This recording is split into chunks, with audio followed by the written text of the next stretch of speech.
자, 먼저 제가 이 자리에 18년 만에 이 자리에 왔어요. 네. 왜 18년, 제가 한국 생활 18년 됐는데 왜 한 번도 저를 안 불렀을까요? 네, 왜 저를 안 불렀을까요? 또 오늘 제가 왜 이 자리에 섰을까요? 네. 먼저 정말 여러분들과의 정말 이렇게 좋은 만남을 주선해 주시고 또 이렇게 발걸음을 닿도록 저를 인도해 주신 하늘에 계신 하나님 아버지께 또 그리고 저의 눈과 또 감정과 입을 통해서 하나님의 역사를 증언할 수 있게끔 저를 세워주신 하나님 아버지께 모든 영광을 드리겠습니다. 네, 감사합니다. 제가 오늘 간증 제목이 혹시 여러분들 뭔지 아세요? 왜? 그쵸? 왜? 네, 굉장히 한 글자예요. 왜? 우리는 살아가면서 왜라는 질문을 굉장히 많이 해요. 아마 여러분들도 그렇죠. 내가 왜 저 진상을 만났지? 내가 왜 거기를 왜 갔지? 나는 왜 어제 무엇을 왜 했지? 굉장히 부정적이에요. 그런데 조금 생각을 바꾸면요. 와, 내가 저 사람을 왜 인제 만났지? 그 전에 만났을 걸. 또 우리 절절하게, 와, 내가 하나님을 왜 인제 만났지? 그럼 긍정적인 얘기가 되죠. 네. 그래서 오늘 제가 왜 이 자리에 섰는지, 또 그리고 이 자리까지 설 때까지 얼마나 많은 고난과 아픔과 상처들이 있었는지. 여러분들 혹시 사람이 두 가지를 선택할 수 없다는 건 아시죠? 네. 태어나는 곳과 자기 아빠 엄마를 제가 선택할 수 없대요. 그런데 여러분들은 이렇게 하나님의 은혜가 충만하고 또 성령이 가득한 이 대한민국에 여러분들이 원해서 태어났을까요? 그렇죠? 태어나다 보니까 이런 나라에서 태어날 한 거예요. 저는 눈을 떠서 보니까 같은 한반도임에도 불구하고 북한에서 태어난 거예요. 제가 저희 아버지가 일본에서 사시다가 나왔어요. 그래서 제일교포라고 하죠. 그래서 제가 평양에서 출생을 해서 평양에서 자라고 또 예술대학을 다니면서 음악을 전공을 했고 또 북한에서 군대라는 10년 복무를 하고 또 상업대학 4년을 나오고 탈북을 했어요. 그 과정이 35년이었어요. 제가 한국에 도착했을 때가 35살이었어요. 네. 자, 여러분들은 우리가 살면서 최소한의 여기 계신 우리 성도님들은 야, 나는 꼭 천당 갈 거야. 천국 갈 거야. 그렇죠? 지옥 간다고 생각해 보신 분 한 분도 안 계시죠? 자, 그런데 저는 살면서 지옥과 천국을 살면서 가봤어요. 네. 제가 한국에 와서 이런 생각이 들었어요. 세계의 기독교 국가들이 굉장히 많아요. 제가 공연을 하면서 유럽도 많이 가보고 미국도 많이 가보고 했는데요. 정말 교회가 많아요. 하지만 대한민국처럼 교회가 많은 나라가 있을까요? 네. 자, 우리는 하늘에 계신 하나님을 누구로? 왕으로 섬기고 있어요. 네. 자, 그런데 북한은 사람을 왕으로 섬기면서 그 왕을 찬양을 했고, 그 왕한테 충성을 했던 나라입니다.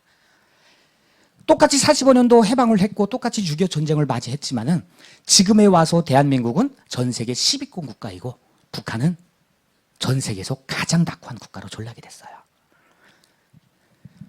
제가 북한에서 출생을 했는데 어릴 적부터 저한테요. 원하지 않는 별명이 하나가 붙었어요. 네, 저보고 일본에서 왔다고 해서 제1동포를 비하해서 하는 얘기가 째뽀예요. 와, 저 째뽀. 그것도 째뽀라고도 하기 싫어서 저 째끼, 째뽀. 그 소리가 그렇게 싫었었어요. 그래서 저는 늘 그랬거든요. 나는 왜 일본에서 나온 아버지의 아들로 세상을 살아가야 되지? 네. 북한은 계급사예요. 어떻게 계급이 나눠 있다면요. 김일성과 가짜 김일성이죠. 아무튼 김일성과 같이 항의를 했던 사람들은 북한에서 최상위 계급이고요. 그 다음에 두 번째 계급이 누구냐면요, 6.25 전쟁 때 혁혁한 공을 세운 사람들, 그리고 노동자, 농민. 세 번째 그룹이 인텔이에요. 예, 인텔이. 인텔이는 북한에서 뭐라고 표현을 한다면요, 이 사람들은 어디로 튈지 모르는 사람들이다. 예, 굉장히 머리에 등고가 있고 어느 정도의 교육을 받은 사람들이기 때문에 이 사람들은 우리가 어디로 튈지 모르기 때문에 세 번째 계급으로 나눠요. 그 다음의 계급이 저희 아버지처럼 일본에서 나왔고 또 혹은 한국이 고향인 사람들, 이런 사람들이 최하 계급입니다. 그래서 저는 어릴 적부터 그 하하 계급에서 밖에 살 수 없는 그러한 운명처럼 생각을 했었어요. 네. 그러면서 애들이 놀려주고, 그런데 갑자기 1980년도가 그렇게 됐는데 저희 일본에 있는 친척이 와서 뭘 갖다 줬다면요, TV를 갖다 줬어요. 그런데 봤더니 주변에 TV 있는 집이 저희 집밖에 없어요. 네. 그래서 주말이 되면 TV 보러 올 때 제가 저를 놀려줬던 애들을 TV 못 보게 너 가! 막 이러면서 못되게 놀았어요. 그런 제가 유년 시절을 겪었어요. 그러면서 제가 군복무를 했다고 했잖아요. 그래서 음악 공부를 했는데 우연치 않게, 정말 우연치 않게 어떤 노래 한 곡을 듣게 됐어요. 그런데 그 노래를 딱 들었는데 이거 북한 노래가 아니야. 창법도 다르고 가사말도 달라요. 자, 여러분들 북한의 노래 99.9%가 누구를 찬양을 할까요? 맞습니다. 김부자를 찬양하거나 국가를 찬양하는 가사말밖에 없어요. 근데 제가 들었던 그 노래는 남녀가 사랑을 한다라는 그런 가사였어요. 자, 여러분 북한에서 남녀가 사랑한다는 얘기를 할 수가 있을까요? 없어요. 제가 한국에서 가장 깜짝 놀랐던 게 전화를 했는데 고객님 사랑합니다 였어요. 얼굴도 모르는 사람이 왜 날 사랑해? 네. 자, 그런데 북한에서 동무, 나 동무 사랑합니다. 이거 반내미 아니니? 딱이를 맞아요. 네. 자, 북한에서 사랑은요, 어떤 사랑이냐면요, 국가에 대한 사랑, 그리고 김부자에 대한 사랑밖에 없어요. 네. 그래서 그 노래에 저도 모르게 이제 심취가 되기 시작했습니다. 그래서 그 노래를 몰래 부르다가 어떠한 장소에서 노래를 부르게 됐어요. 그게 무슨 장소였다면요, 남의 집 결혼식 집이었어요. 자, 대한민국은 결혼식 할 때 웨딩홀에 가서 결혼식을 하지만은 여기 계시는 분들은 아시겠지만 1960년대에 대한민국도 웨딩홀이 없었잖아요. 네, 집에서 결혼식을 했잖아요. 집에서 반찬하고 지짐 지지고 뭐 떡집에서 동네 사람들 찾고, 북한도 같습니다. 지금도 그런 문화가 아직도 남아있어요. 그래서 남의 집 결혼식 집에 갈 때는 한 가지 주의할 점이 있습니다. 북한 사람들은 새 신발을 신고 가지가 않아요. 네. 헌 신발을 신고 가서 어차피 술 취해서 남의 신발을 가지고 나와요. 네. 자, 그런데 거기에서 이제 노래를 하는데 아까 제가 얘기했잖아요. 북한 노래가 다 김부자를 찬양하는 노래밖에 없어요. 자, 그런데 거기 있는 사람들은 다 만취가 된 사람들이에요. 그러니까 저보고, 야, 그 좀 썩은 노래 좀 불러봐라. 네. 왜 썩은 노래일까요? 네. 우리가 살아가고 있는 이 자유민주주의 국가를 북한에서는 썩고 병든 국가라고 합니다. 그래서 그 나라가 만든 노래를 일명 썩은 노래라고 표현을 합니다. 네. 그래서 그 노래를 불렀어요. 그 노래가 저의 인생을 180도 바꿔놨던 계기가 됐습니다. 그 노래를 부르고 제가 어디로 갔다면요, 한국으로 굳이 표현하자고 하면요, 중앙정보부. 옛날에 지금의 국정원 이런 데를 끌려가게 됐어요. 끌려갔는데 진짜 거짓말 아닌데요, 그 감옥 독방인데 한 1평방도 안 되는 방이에요. 이렇게 무릎을 꿇고 딱 앉으면은 이렇게 허리를 펴려고 하면은 펼 수가 없어요. 그래서 요렇게 하고 있어야 돼요. 요렇게 앉을 수 있는 그러한 그 작은 독방이었어요.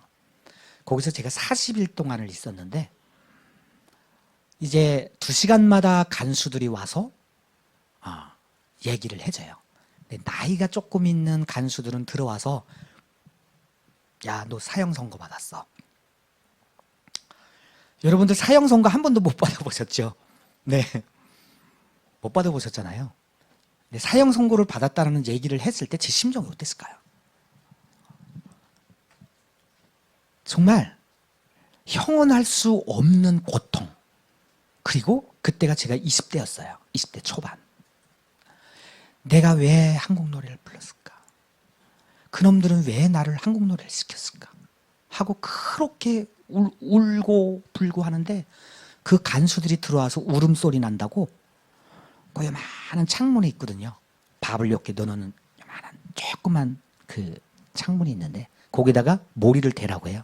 모리를 딱 대면은 우리 군대 나가셨던 우리 남자 우리 성도님들은 다 아시겠지만은 권총에 권총을 그 기름을 닦는 이렇게 소재 도구가 있어요. 쇠. 그걸로 여기를 계속 때려요. 모리를 계속 운다고. 네. 그런데 어떤 나이가 조금 있는 군인들은 들어와서 하도 불쌍하니까 너 조금 나와서 고르라고. 그럼 나와서 이렇게 고르면 걷지를 못해요. 네. 30일 정도 지나니까요. 우리 여기 복숭아뼈라고 하나요? 여기가 구멍이 뚫려서 구데기가 쓸기 시작하더라고요. 네. 그러면서 그 40며칠이라는 그 시간을 그러니까 너무 울지도 못하고 하니까 계속 담뼈를 굵고 이래서 이 손톱이 다 빠졌어요. 너무 굵어서. 그리고 한 열흘 정도 지나고 나니까 스스로 자기 죽음을 받아들이게 되더라고요. 그 다음에 고통이 뭐냐면요. 나 때문에 우리 불쌍한 가족들은 다 몰살되겠네. 그 고통이 또 밀려오는 거예요. 네. 북한은 연자제라는 거 여러분들 아시죠? 네. 한 명이 죄를 짓게 되면 대대선선 그 죄를 따지고 네. 온 가족을 몰살시킵니다. 아마도 여러분들께서 기억하겠지만 황장엽이라는 북한에서의 최고의 중앙당 비서했던 분이 망명에서 왔잖아요. 그 황장엽 비서의 맏아들이 황정모라고 제가 형 하면서 따라다녔던 그 형이에요. 그분들이 다 어디를 갔을까요? 전부 정치범 수용소로 다 끌려가서 생사도 알 수 없는 것 갔어요. 그러니까 그러한 생각을 하다 보면은 내가 왜 그 노래를 불렀을까? 막 후회하고 절망하고. 그런데 40며칠이 지났는데 저를 간수가 찾는 거예요. 나오라고. 그래서 나가면은 이제 화장실에 가면은 그 감옥 안에서는 고무신을 신겨요. 네, 고무신. 근데 고무신을 신으려고 했는데 신지 말래요. 그런데 저를 끌고 가는 이 간수가 목소리 톤이 굉장히 좋아졌어요. 저도 좀 우아해서 따라갔어요. 따라갔는데 갔더니 다시는 연변 노래를 안 부르겠다. 갑자기 한국 노래가 연변 노래로 바뀌었어요. 네네네, 정말 잘못했습니다. 그 다음에 이 감옥에서의 40일간의 생활을 만약에 누설할 경우에 다시 들어온다 라는 서약을 쓰고 이 열 손가락을 다 이렇게 도장을 다 찍었어요. 그렇게 하고 나왔어요. 어느 차에다가 저를 싣더라고요. 그래서 트럭에 그 적지함에 트럭에 타가지고 뭐 몇 시간인지는 모르겠어요. 막 갔는데 딱 내리니까 황해남도 태탄이라는 곳이 있습니다. 그 황해남도 태탄이라는 곳이 한국과 좀 가까워요. 예, 백령도라고도 가깝고 황해남도 쪽이 우리로 보면은 이제 인천, 경기도 그 라인 그 앞쪽에 있는 곳이라서 황해남도 황해북도가. 근데 거기 사금을 캐는 곳이더라고요. 그러니까 저를 사금 캐는 곳으로 지금 보낸 거예요. 북한에서는 이런 거를 혁명화라고 해요. 내 머리 사상이 잘못됐으니까 힘든 노동을 하면서 네 머리를 공산주의 사상으로 다시 바꾸라. 이거를 북한에서는 혁명화라고 합니다. 그런 곳에 갔어요. 자, 그런데 여기서부터는 우아한 일이 생기기 시작합니다. 거기를 갔더니 맨날 한국에서 날아오는 삐라예요. 와, 이게 뭐지? 그 삐라를 봤더니 헐벗고 굶주리는 남녘 땅에 어린이가 한 명도 없어. 삐라 내용을 봤더니. 자, 그 삐라를 보면 어떻게 될까요? 총살입니다. 자, 그런데 그 삐라가 너무너무너무 많아서, 예, 그냥 지나가다가도 봐요. 예, 북한에는 화장지가 굉장히 부족합니다. 예, 화장실에 갈 때도 삐라를 가지고, 예, 보리를 다 볼 정도로 그렇게 많았어요. 그러면서 제 생각이 그때부터 바뀌기 시작했어요. 어떻게 바뀌었다면요. 내가 받았던 교육들, 이런 것들이 결코 진실이 아님을 깨닫기 시작했다는 거예요. 내가 받았던 교육이 저 썩고병든 자본주의 사회에서 나오는 노래를 부르면은 내가 총살을 당해야 되는 거고, 그 썩고병든 사회라고 배웠던 이 한국은 사진상에 보면은 굉장히 천국 같은 나라였어요. 그러면서 그때 다시 물음표가 생겼어요. 저희 아버지가 고향이 경상도 마산이에요.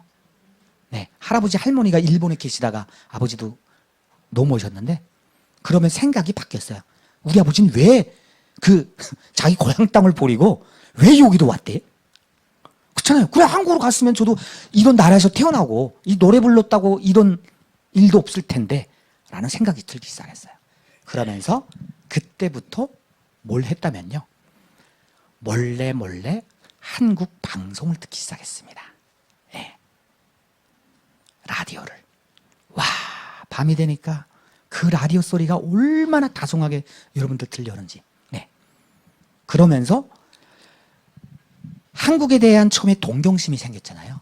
그런데 그 동경심이 바뀌기 시작했어요. 와, 그러면은 나는 저런 세상에서 살면 안 될까? 한번 살아보면 안 될까? 나는 저 세상의 노래를 불렀다고 지금 이 고통을 받고 이렇게 하고 있는데, 그래서 그때부터 탈북 동기가 시작됐어요. 네. 자, 그래서 그 이후에 탈북을 결심하게 됩니다. 그 방송을 듣기 시작하면서. 자, 그 방송이 제가 지금 그 라디오를 하고 있어요. 마지막에 그 라디오를 들었는데 탈북민이 와서 얘기를 하는 거예요. 와, 그런데 저 사람이 어떻게 저렇게 남선말을 잘하지? 한국말을 그렇게 잘하는 거예요. 근데 실제 한국에 와서 만나봤더니 이건 한국말도 아니고 북한말도 아니고 그냥 짬뽕이더라고요. 근데 그때 당시에는 와, 저게 한국말이 저렇게 고소하고. 네. 그런데 그래서 제가 그 라디오를 지금 10수년째 하고 있어요. 자유아시아 방송에서. 네. 그런데 몇 년 전에 어떤 분이 방송국으로 저를 찾아왔어요. 찾아봤는데 제가 하는 라디오를 듣고 탈북을 했다고. 예. 그래서 와, 나도 탈북민이 있다라는 라디오를 듣고 어떻게 저 한국까지 갈 수가 있지? 그런 막연한 생각을 가지고 탈북을 했는데 너무 반가웠어요. 그래서 지금도 하고 있는데, 여기까지가 북한에서의 저희 삶입니다. 그런데 제가 탈북을 하는 과정에서 여러분들 평양은 혹시 여기 평양 가보신 분들 혹시 목사님 아니 어떤 목사님들에서 평양에 가보신 분들이 좀 많으세요. 네, 그런데 여러분 평양과 지방의 차이가요 어느 정도 차이가 난다면요 그냥 하늘과 땅이라고 보시면 돼요. 네, 우리 서울하고 인천하고 어디 그렇게 차이가 안 나잖아요. 네, 서울에 갔다가 그냥 인천에 아마 경기도 강원도 가서 그 지역 안에 들어가면 다 있잖아요. 네, 다 있잖아요. 우리가 갈 교회도 있고, 네, 대학도 있고, 학교도 있고, 택시도 있고 다 있죠. 평양에는 다 있습니다. 지하철 대한민국보다 1년 앞서서 이게 개통이 됐어요. 자, 그리고 택시도 있고 버스도 있고 다 있어요. 근데 지방에는 이러한 인프라가 단 하나도 안 돼 있어요. 그게 지방의 차이예요. 그러면서 탈북을 하는 과정에서 제가 그 지방을 보면서 이게 바로 지옥이로구나라는 걸 느꼈어요. 여러분, 우리가 차를 타고 여기에서 부산까지 몇 시간 갈까요? 한 400km가 넘거든요. 제가 내일 부산 가는데 도로 사정에 따라서 좀 다르겠지만은 한 4시간 내지 5시간 정도면 가요. 탈북을 제가 하면서요. 서울에서 거의 대구 고리입니다. 대구의 고리인데 평양에서 청진까지 가는데 기차를 타고요. 며칠을 갔다면요. 6일을 갔어요. 기차를 타고. 상상이 안 되죠. 기차가 가다가 서요. 이거 기관사 어디 갔지? 하면은 지 아는 집, 그 결혼집에 가서 술 먹다가 와요. 그 다음에 와서 다시 또 몰고 가요. 그러다가 또 왜 선다면요. 정전돼서 서요. 그럼 언제 갈까요? 전기가 이틀 동안 안 오면 못 가요. 저는 그러면서 와, 이게 북한의 현실을 그때 알았어요. 팔이 하나가 없는 친구들, 다리 2개가 절단된 친구들, 그러한 친구들 북한에서는 꽃제비라고 합니다. 그러한 거지들이 그 열차를 타고 다니면서 동냥을 하는데요.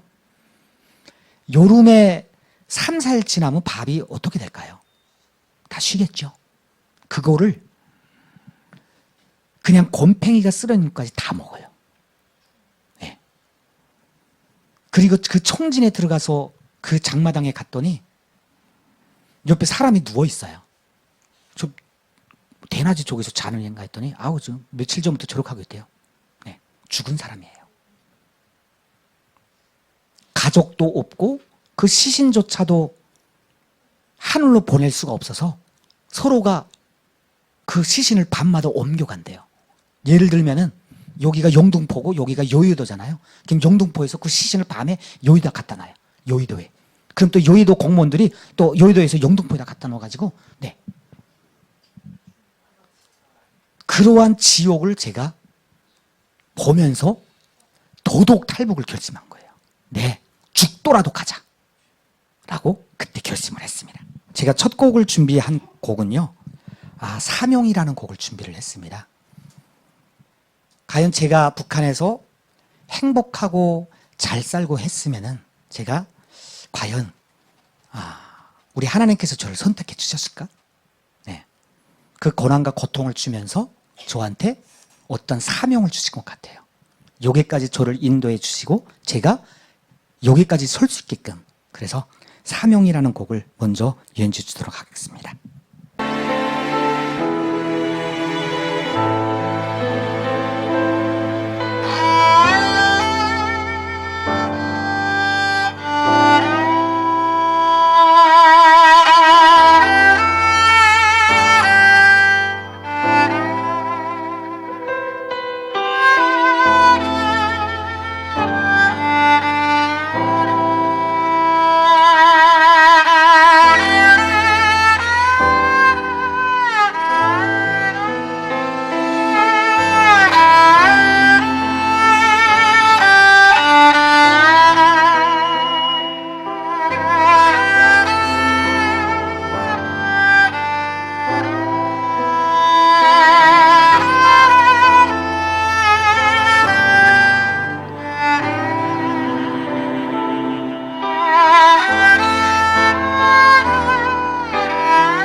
이 악기 처음 보시죠?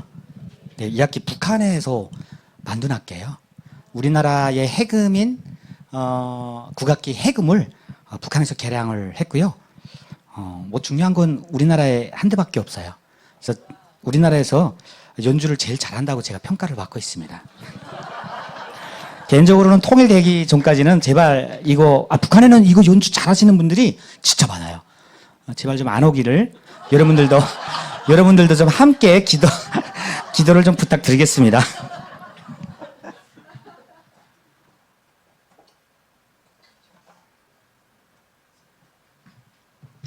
네. 자, 이렇게 돼서 저희가 북한을 탈출했어요. 탈출해서 온 가족이 아버지 고향으로 가자 해서 다 탈북을 했는데, 안타깝게도 중국에 건너와서 이제 참 이렇게 말이씨가 된다고 저희 누나들이 그런 얘기를 했어요. 제가 위로 누나 3명에 제가 아들 하나예요. 외아들인데, 너는 이제 만약에 잡히면은 남자들은 감옥에서 살아남지 못한다. 그러니까 무조건 부모님을 모시고 무조건 압수속하라 해서 아버지, 어머니, 저 그리고 한 100m 정도 떨어져서 누나들, 삼촌, 사촌 누이 뭐 해가지고 8명, 9명이 이렇게 출발을 해서 오는 과정에, 여기에는 꼭대기는 절벽, 그리고 도로, 그리고 도로 옆에는 두만강이 흘러요. 네.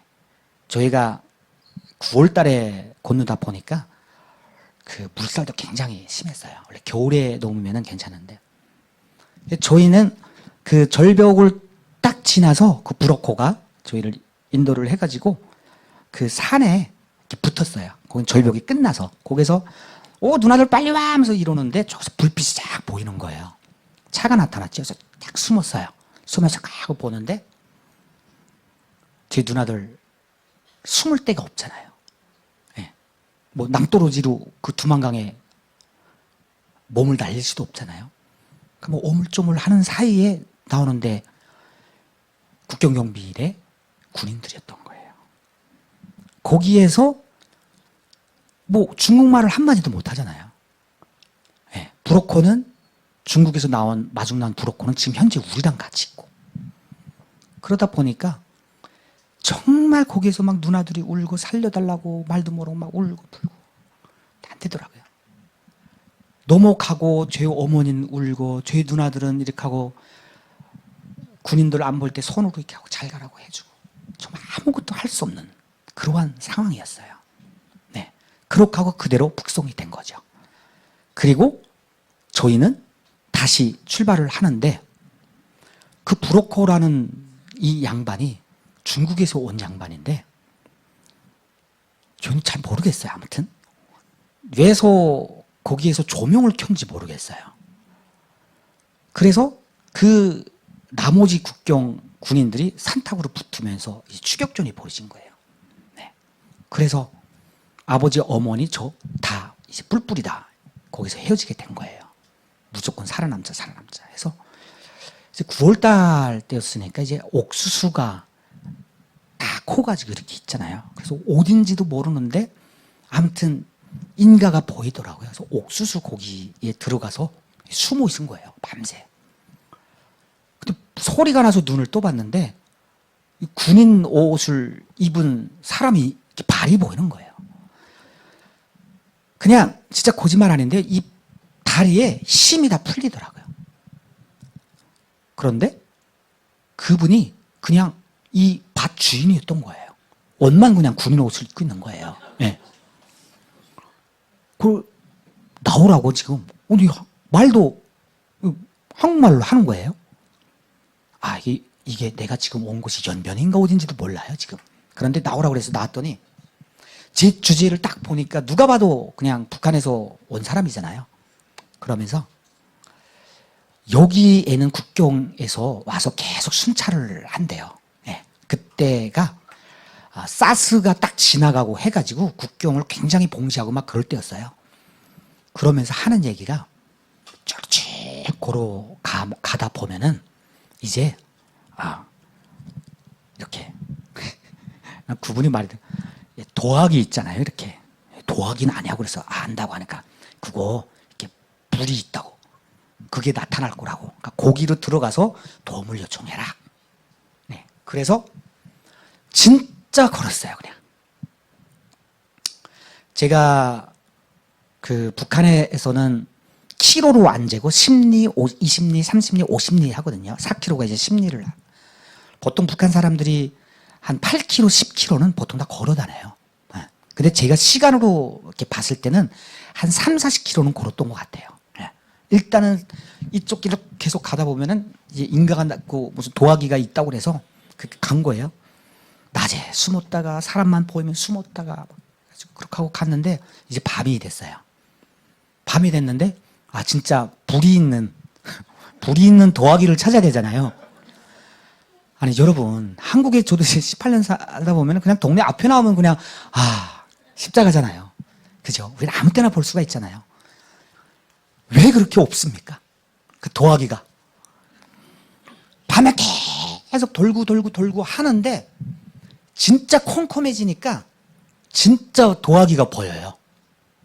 아 저기로구나. 그래서 저는 어떻게 생각했다면은 보통 이제 우리가 이제 족십자 표시를 이렇게 도화기가 이렇게 되어 있잖아요. 그래서 저게 무슨 족십자인지 뭔지 모르겠는데 왜 그게 불빛이 작았다면요. 십자가가 너무 작은 거예요. 네. 지금은 잘 모르겠는데 그때에도 북한은 지금도 아마 중국이 종교의 자유가 그렇게 뭐 한국처럼 이렇게 없는 걸로 알고 있어요. 근데 그때만 해도 기독교라고 하면은 정부에서 인정을 안 하고 어느 정도 이제 그 기독교에 대한 박해가 있어가지고 예, 그렇게 십자가를 우리처럼 막 크게 교회를 크게 세우고 이런 게 아니고요. 그냥 집이에요. 예, 집에 십자가를 이렇게 그 집 들어오는 입구에다가 이렇게 붙여놓은 거예요. 그래서 거기를 들어갔어요. 문 막 뜯으니까 문을 여니까 딸랑딸랑 막 소리가 나더라고요. 사람이 누가 나와요. 근데 저 굉장히 많이 굶었잖아요 지금. 그러니까 막 그분도 막 놀래가지고 아우 좀 살려주세요 하니까 아이고 들어오시라고 들어갔는데 앞에 딱 들어가자마자 집에 이제 거실이라고 그러겠죠. 그 거실에 큰 십자가와 그리고 예, 십자가에 못 박힌 예수님 목상이 이렇게 있더라고요. 제가 거기에서요 한 30분 동안 울면서 뭔가 얘기를 했대요. 그래서 그 간사님이랑 집사님이 북한에서 온 간첩인 줄 알았대요. 저 북한에서 온 아새끼 맞은데 저놈이 어떻게 저렇게 기도를 잘하지? 울면서 누나 살려주세요. 뭔지는 모르는데 어머니 만나게 계속 그렇게 울면서 그랬대요. 그래서 하룻밤 자고 그 다음에 이제 목사님도 나오시고 집사님도 나오시고 맛있게 밥도 해주고 정말 친자식처럼 그렇게 저를 맞이해 주시고 대해 주시더라고요. 그러면서 여기가 바로 교회라고. 근데 북한에서 교회라는 말은 듣잖아요. 하나님이라는 말도 들어요. 네. 아 그러면서 성경을 이렇게 펼쳐 주시더라고요. 그러면서 여기서 많은 탈북민들이 여기에 있다가 갔다고. 그래서 저를 처음 봤을 때 탈북자라는 것을 알았대요. 그래서 그 집사님이 얘기를 해주시더라고요. 그 다음 날부터 이제 성경 공부를 해요. 성경이 여러분 귀에 들어왔을까요? 계속 졸리고 이게 아무리 봐도 이게 북한에서 배우던 그 김일성 교시하고 똑같은데 예. 어버이 수령님께서는 다음같이 교시하셨습니다. 뭐 이렇게 하고 하는 거? 그 다음에 뭐지? 십계명이 있네? 이거 북한에서 배웠던 10대 원칙인데? 이러면서 굉장히 괴리감이 컸어요. 하나님이 도대체 뭐야? 왜 하늘에 하나님이 있어? 네. 북한에서는 이제 유물론 보이는 것만 가르치잖아요. 철학에서도. 그래서 굉장히 괴리감이 컸어요. 근데 그 괴리감을 줄였던 것이 바로 찬송가였어요. 그래서 저는 거기에서 찬송가만 부르면 계속 울었어요. 지금도 저는 찬송가를 부르면 눈물이 쑥 나오거든요. 계속 제가 이 노래를 굉장히 좋아했어요. 나가 같은 죄인 살리신. 이 노래 하면서 계속 부모님 생각하고, 기도의 처음부터 마지막 끝까지가 그냥 부모님 만나게 해달라고 했어요. 어머니 만나게 해달라, 아버지 만나게 해달라고 해서 계속 울었어요. 울고, 그 교회 목사님들이랑 거기 진짜 몇 안 되는 그 교인들께서 그렇게 새벽부터 저는 잠을 쿨쿨 자다가 일어나서 나오면은 그렇게 통속 기도를 해주셨어요. 우리 성진 자매님, 우리 성진 형제님, 자매님들 꼭 만나게 해줘. 부모님들 만나러 허락해 주시면서 계속 그렇게 기도를 하는 거예요. 그런데 이게 하나님의 역사인가요? 하나님께서 응답을 해주실까요? 네. 소식이 왔어요. 한국으로 가는 길이 있다고. 그래서 북경에 온후한 곳에 가서 누가 가이드가 있어요. 거기 가서 이제 가면은 거기에서 한국으로 가는 브로커죠. 브로커가 있대요. 그럼 그걸 통해서 한국으로 가면 된대요. 막 난리가 났어요, 교회에서. 저도 뭐 옷 그냥 이쁜 거 입고 구두 신고 따라서 우리 집사님하고 같이 북경을 올라갔어요. 그래서 어느 장소에 딱 갔어요. 갔는데 누가 있었을까요? 제 아버지 어머니가 계시는 거예요. 네. 그래서 아버지 어머니를 만나서 그때 사연을 듣잖아요. 아버지 어머니도 저랑 똑같은 코스를 밟은 거예요. 네. 아버지 어머니도 그 도화기가 있는 곳으로 가서, 네. 그런데 아버지 어머니를 그때 만났을 때는 그 시간이 굉장히 길었잖아요. 제가 중국에서 한 1년 반 정도 있었어요. 제가 사실은 이제 2004년도에 탈북을 했고 2006년도에 한국에 왔으니까요. 그래서 그 기간이라는 것이 있었는데 제 아버지가 저를 만나자마자 저는 막 눈물이 나오잖아요. 아버지, 어머니 막 이러는데 와, 너 하나님 믿지? 오늘 너무 깜짝 놀래가지고 예, 저도 지금 열심히 기도하고 그래요 하니까 그래, 그게 우리 살 길이야. 그게 살 길이야. 응? 하나님께서 우리 가족을 다시 만나게 기도에 응답해 주신 거라고 아버지가 그러시는 거예요. 그래서 거기에서 좀 즐거운 그 생활을 했어요. 교인들과 그때 배웠던 노래가 있어요.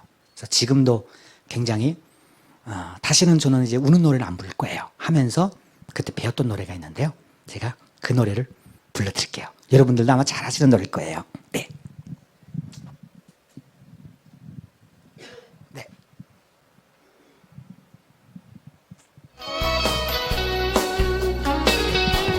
자, 다 같이 박수 치면서.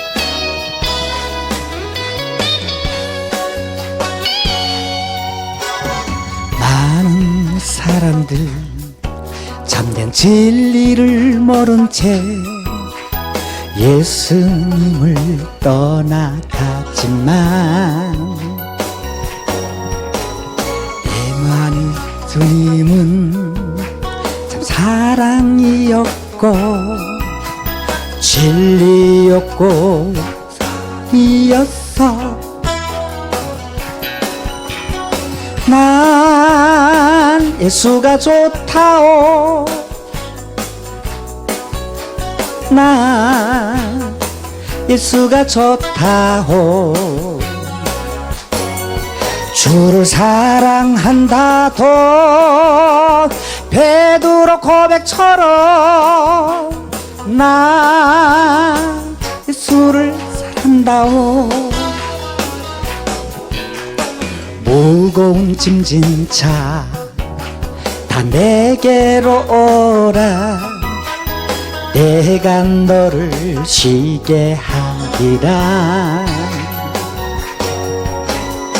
이 길만이 생명의 길 참 복된 길이라 항상 내게 들려주셨어.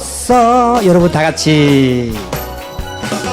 난 예수가 좋다오. 난 예수가 좋다오. 주를 사랑한다도 베드로 고백처럼 난 예수를 사랑한다오.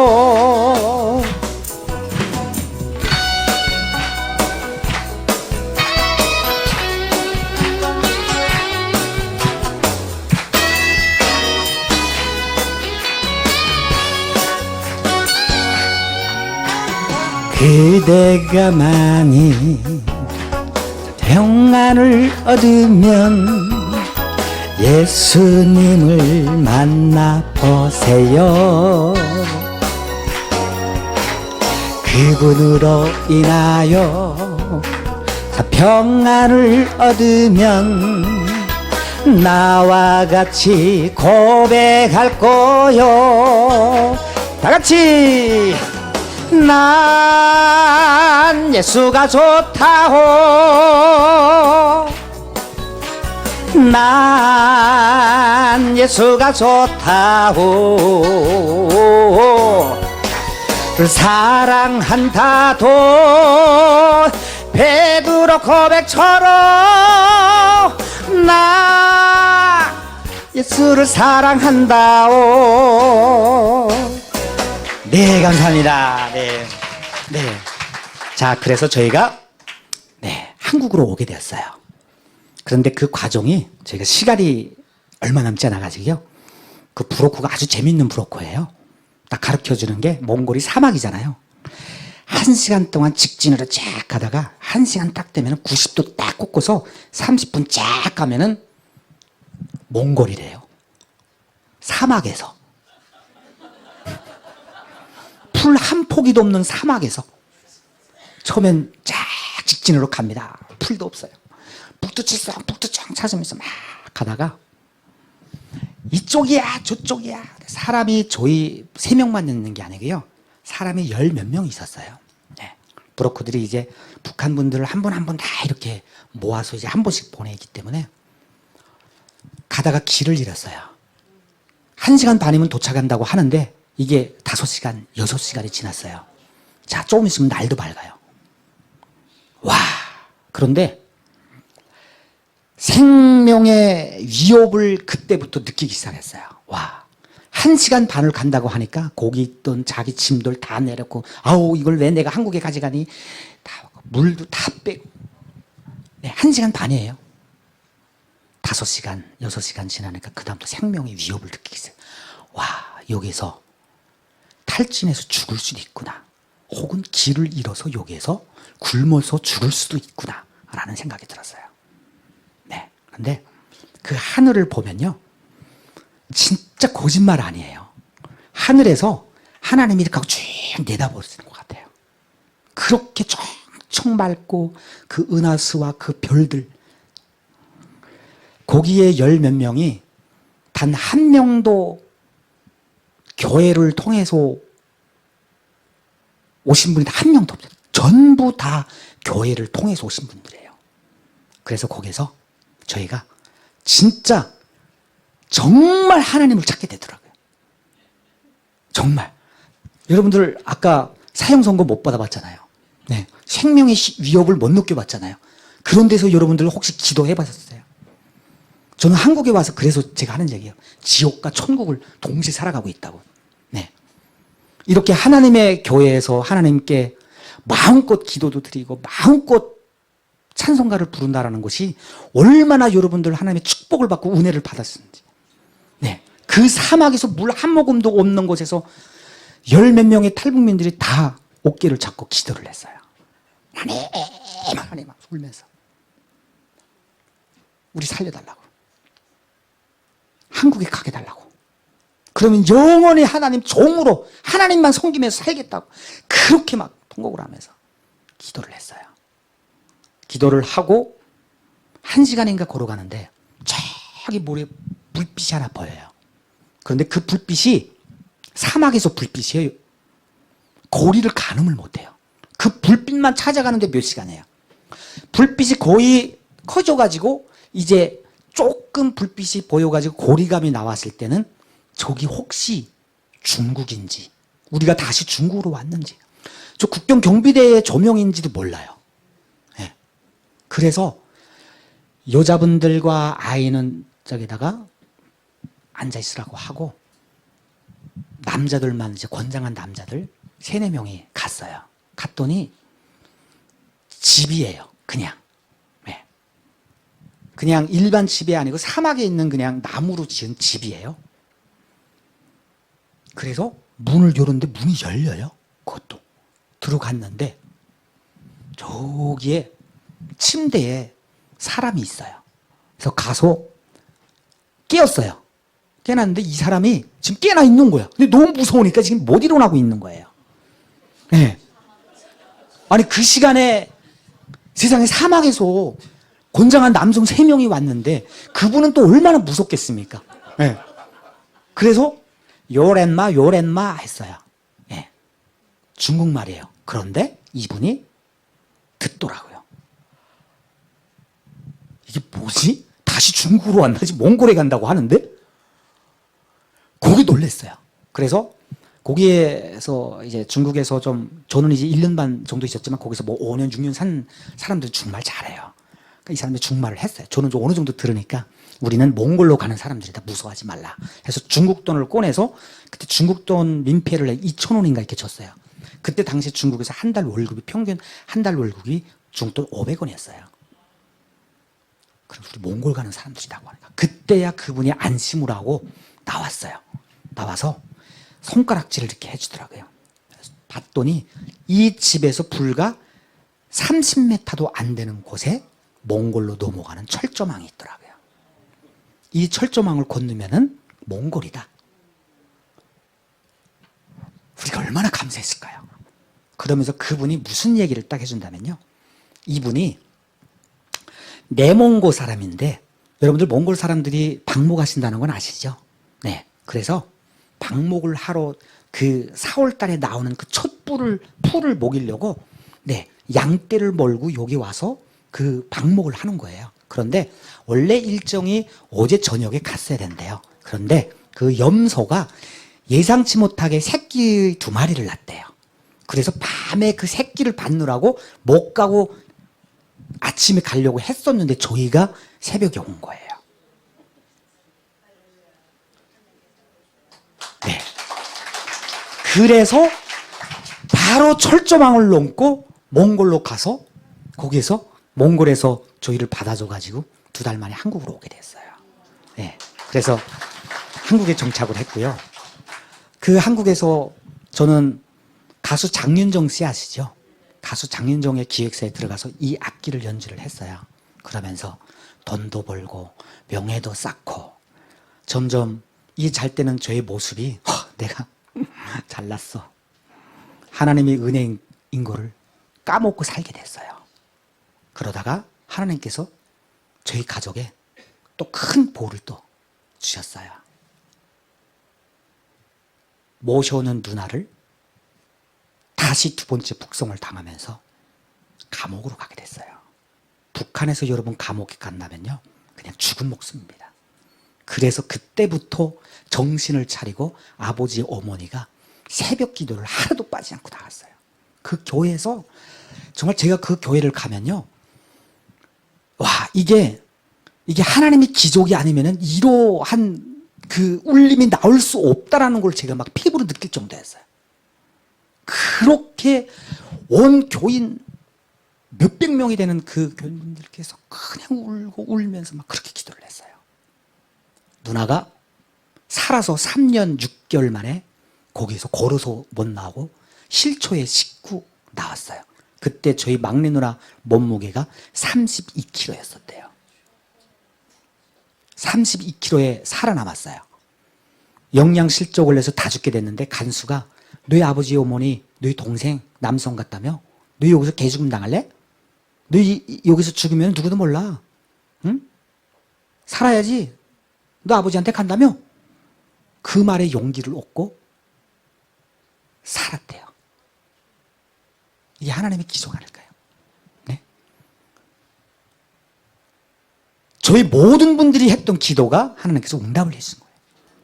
그래서 바로 브로크 2명이 가서 어떻게 해서라도 데리고 와라 해서 브로크 2명이 가서 누나를, 곧지 못하는 누나를 중국까지 넘겼고, 중국에서 걸어오는데 저희 어머니가 그랬거든요. 너 무조건 기도하라. 무조건 기도하라. 무조건 기도하라. 기도 마지막에 끝날 때 아무렇게나 말하고 너 살려달라고 하고 마지막에 그냥 요 말만 까먹지 말고 해라. 예수 그리스도 이름으로 기도를 합니다. 아멘. 요거만 까먹지 말라고 그랬어요. 네. 그래서 끝내 누나가 걸어서 한국으로 왔어요. 네. 그래서 저는 지금 죽어도 요한이 없겠다라는 생각을 할 정도로, 네. 그리고 내가 어려울 때 하나님이 나한테 그 고통과 어려움, 저도 죽을 만큼의 고통은 주지 않더라고요. 네. 왜 그러면 하나님이 저를 그만한 고통과 시련을 주면서 이 대한민국까지 저를 인도를 해주셨을까? 그래서 지금도 그 사명감을 가지고 탈북민들을 위해서 라디오를 돈을 안 받고 10수년째, 이것이 바로 하나님께서 나한테 주신 명령이다 라고 생각하고, 네, 사명감을 가지고 10수년째 돈 한 푼도 안 받고 라디오를 하고 있습니다. 네. 그래서 오늘 순서 없는 많은 간증이었지만요, 제가 여기 앉아 계시는 모든 분들께 부탁할 것은 단 한 가지입니다. 여러분들이 지금 누리고 있는 이 행복, 또 그리고 여러분들이 태어난 이 땅, 이것이 바로 우연이 아니고, 또 그리고 여러분들이 잘해서가 아니라는 겁니다. 네. 그래서 여러분들이 지금 느끼고 있는 이 은혜, 그리고 모든 행복들을 내가 잘나서가 아니다. 네. 하나님이 주신 은혜라는 것을 항상 잊지 말고, 네. 또 그리고 우리 굶주려 가는, 죽어가고 있는 우리 북한 주민들을 위해서 더 많은 기도를 부탁을 드리면서요, 제가 끝곡으로 찬송가는 아닙니다.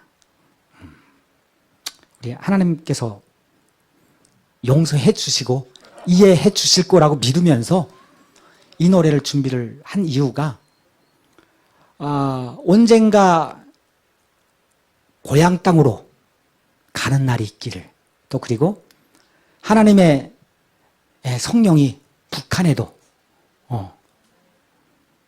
또 그리고 하나님의 은혜가 북한에도 충만하기를 바라는 마음으로 준비를 했습니다. 그리고 북한 사람들이 가장 좋아하는 한국 노래 1순위라고 해서 준비를 했습니다.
네.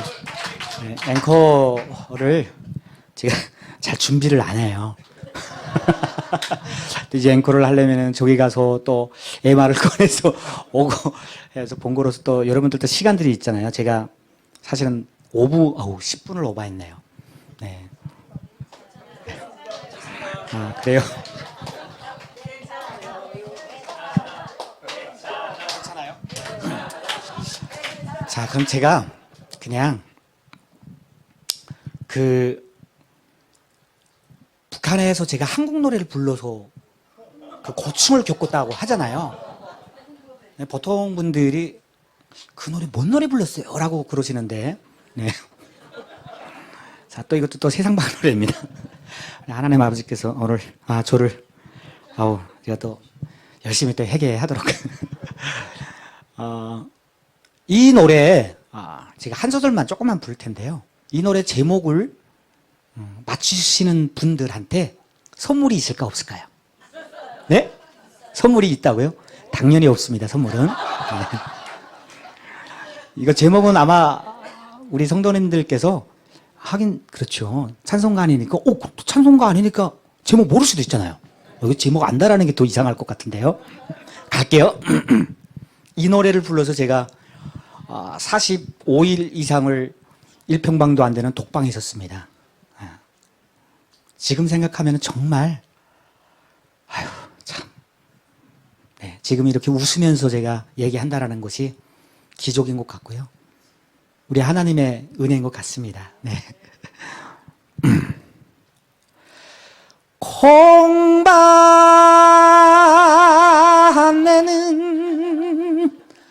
아낙네야 배족삼이 흠뻑 쳤는다.